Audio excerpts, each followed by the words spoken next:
The Artifact was a difficult movie to make, especially for Will. He was often always running around trying to get teachers. He had lots of problems getting the actors to come do their parts and everything. More so, it was difficult for him than it was for me.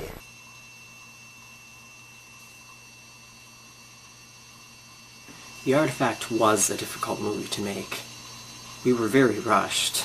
We did the primary photography in, I think, 9 evenings after school. Well, that's it. All over. It is now after 9 o'clock on a Thursday night. We're waiting for my mom to pick us up. And tomorrow we're going to put in probably the hardest day's work in history as we do the post-production. I like setting up internet I keep MCs looking out. Okay, this is going to be 4 frames long, only 189,000 frames to go. And sweet, look at that! It's like a friggin' gyroglyphic, man! Do you want this or that? Oh, and I think we're gonna screw with this. It's gonna be like that. You can, yeah. Next 4 frames, it's gonna be like frames, that, and then I'm gonna have to make a new thingy here. Sure, do that. Keep MCs looking out. He's the king of the jungle jazz. Look at that caveman go. He rocks through the jungle, tearing limbs off of trees. First, shut that shit off. Bite me. Jesus Christ.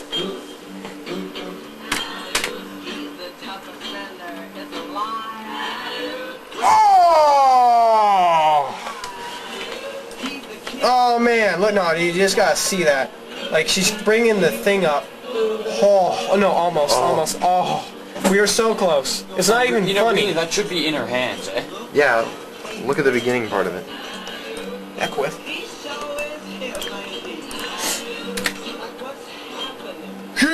Alright, I'll take it frame by frame, see if it's gonna, she's taking it up. No, not quite enough. That's gonna be a heavy one. Heavy to do. Okay. I think. Ladies and Oh man, did you see that? We're on the house. Oh, but this is sweet. Whoops. You know, we could have just slowed her down. Nah, it's okay. Boogity. You know, this is all this work is gonna be in a movie for like a second. No, what? I'm okay. It's gonna appear in the movie for like a second. I know, I'm okay with that, cause look at that, man. Man, that's like friggin' hoe bags like come around like, oh, I can't do that. Disregard that last statement. No, but look, I got it. No, okay, seriously, what do you think of that? It's pretty cool. Is it like a little off, maybe? You think? No. Oh, no, look at that. She kind of shoots it, you know? No. Kind of goes out of her hands, you know? It's good. You sure? Yeah. Cause that's like the absolute that's the best thing I've ever done. Right there. That's right. It was a logistical nightmare. It was one hell of a 2 weeks. Everything that could go wrong did, but we finally got it finished. Because a lot of our actors had jobs, obligations, or were grounded because of their bad report cards. Yeah, really makes you want to think twice about working with teenagers. I had written well, now I know what my actors were going through, because we had so many shots where you can actually literally see them reading from their scripts. How far are we going here? As far as you can. Like, past this page? Or? 'Cause we can't Not past the page. Okay, to the end of the page. Alright, go. I can't go past, Go. What is it? It's classified. Classified. None of this concerns you. You don't need to know what this is. What? Especially all of the main office scenes. I had, huge swaths of what I thought was witty dialogue and banter. It's nearly March, Mike. You know what that means. Yeah, it's almost time to launch fire. But when it comes down to the shooting, and the only script you have is the one that Joe Chisholm, Theodore, printed off, I think, at his father's workplace. It's this thick, you know. And he had little colored tabs in it and everything. It was great. But when that's all you have, you know, and the actors only get maybe a minute to prepare, you have to make a lot of compromises. But a few actors, I think, really pulled it off exceptionally well. Brooke, Shannon, Matt especially. Matt and Adrian, some of those scenes that we have with them, they nailed in one take, like start to finish. Maybe it was 2 separate shots, but they each did it in one take. It was quite amazing. A lot of technical challenges. The lack of coverage has been an issue. I had to end a lot of shots in the sequence quite a bit earlier than I would have liked, just because there's no more footage. It's, you know, nowadays when tape is so cheap, you have the luxury of just, you know, you say, okay, cut, and then roll or not, and, you know, you're shooting video, you let the thing roll for another 5 or 10 seconds. But you just don't have that luxury when, you know, you're trying to shoot in 2 weeks, and you've got the student council's high 8 camera, and you're actually not even shooting on new tapes. The artifact will continue on a different tape. For now, for your enjoyment, some Video Yearbook field hockey.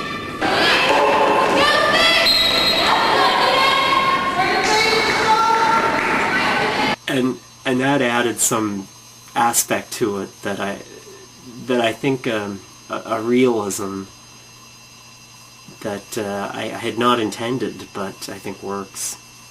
I had written an ambitious script with an abundance of characters and mutually dependent, intricate subplots. So it wasn't the easiest thing to shoot. I didn't write it with a mind to shooting it.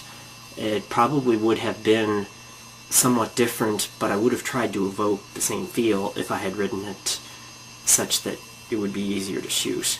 In some cases, a lot of the characters are superfluous. I'm not going to name names, but you know, and it's not a reflection of their acting, it's a reflection on my writing, which the script could have used in a few more rewrites. Again, on the superfluousness of characters, there were times when we would just, you know, we had somebody there to shoot. For instance, Kristen Langell was with us one evening, so we put her in a scene. She was not intended when we were starting to shoot, but, you know, she was there. It was great. David Lauch as well, and it's you know, it's great that, you know, we just happen to have these talented people around when we happen to be shooting. It was quite fortuitous. And then in other cases, we had our just as talented regulars.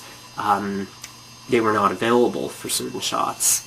That's why, for instance, you see Nancy Higgins' character Nola in the opening shot.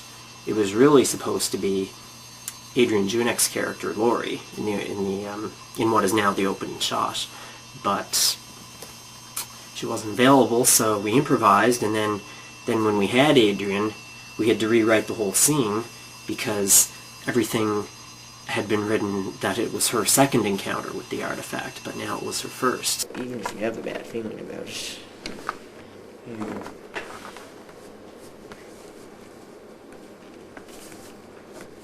This thing will do now, because... Why don't we give it the name of the artifact? Well, no, because they don't know until... No, they don't have, they're not calling it the artifact Can yet. you call it Bob? Bob? Yeah, okay. Yeah, you destroy Bob, you destroy the school. No. Yo, somebody smashed Bob! You have no right to smash Bob! Exactly. So we have 10 minutes. We have Good. 10 minutes, okay. 20 minutes spent well. Good thinking. While you have that camera rolling, I'd like to say something about being a producer. Don't be a producer. Well, no, be a producer. But don't be a producer in anything involving the school, okay? Because your life will just be difficult. difficult, difficult, difficult. Everything that can go wrong does go wrong. People exist, students exist to make producers' lives difficult. And the basic problem is everybody has lives. People have jobs. I mean, okay, like Charlotte Jewell can't make it a bunch of days this week because she's modeling. She's modeling. See, the problem is I need to get a bunch of ugly people to be in this. I can't be getting all these beauty queens like Lori here, no, Adrian here and all them. No. And you know, it's just so stressful. The last couple of weeks I've just been wanting to pull my hair out. We should have that at the beginning. Don't be a producer. Well, it's just getting like clearance into areas and stuff. It's hard. It's hard to get like the staff room, man. You should have seen that. Did we have the camera rolling when Mr. McDonald stormed into the staff room? That would have been funny. Oh, too bad. He stormed in there and he was like, you guys can't be in there. You know, there were teachers in there and we were sort of being supervised, but it just didn't go over well. Anyway, so here we are rewriting the dialogue. Now, if I was smart, I would have revised it before we started filming it. But what happened was, I was just too damn lazy to do a revision of the script. So, like, you know, we're still at version 1.01 here, and the only thing that I ever changed on it since I first writing it was copyright information at the end. So, that's all basically. We're just gonna go through this shit thing, and we'll just change it as we go. Good plan. Yep. So, enjoy the show. There's one thing in particular that still bugs me, is that when we have the scene at the Students' Council's office, and Matt is there and he wants the minutes from the Student Council meeting where he was expelled. There's a folder on the door, minutes for May whatever meeting, and he's trying to break in to get the minutes, and it's comical.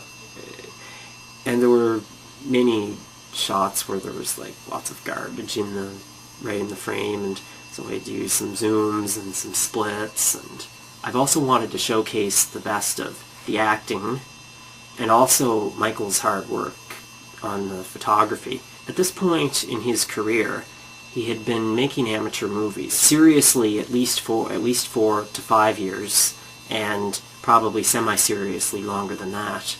It's interesting to this day what he brought to the shooting, because it was sort of like it was almost edited right there on the camera, and it's a look that still perseveres to this day. Even now in the movie, there are still many cuts that are his, quite literally. He would be shooting a scene and then stop and then start again, and it would be perfect. I mean, nowadays you'd have to be crazy to shoot like that, but it worked. Mike's ideal vision for the movie, I think, is something that has not been lauded quite enough. The shots where he had the luxury of time, when, you know, he would just be working, say, with one actor, and he would be able to take that actor and say, do this, do this, do this, but in a very good way, in a very easy way. There was a time when Michael, he had to go back to his job at the grocery store, and so I would be shooting, and it really didn't work. A lot of the main office scenes were ones I shot, and were it not for Matt's input, I think, and the input of some others that happened to be on the set, I don't see how we would have gotten through them. 5, 4, 3, 2. Quiet on the set. Quiet on the set.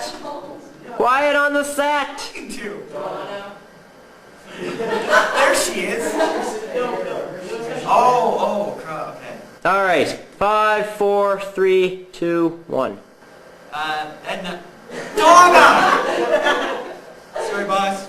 No problem. Hey, Will, I seriously think you should come in here and shoot it from there, because you're going to have 2 shots that look almost exactly the same, but, you know, they're going to be different because we click. Oh. And I really did not have much of a knack for dealing with people at the time. National. If you guys don't stop laughing, I'm going to get upset.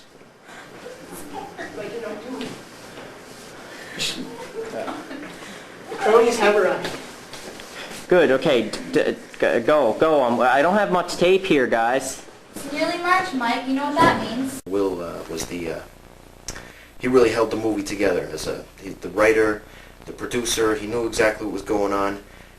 He had everything under control at all times. It was a real great experience. My goal had started out simply to make the movie watchable, but we've since gone beyond that, and I do hope you enjoy this new presentation of Artifact.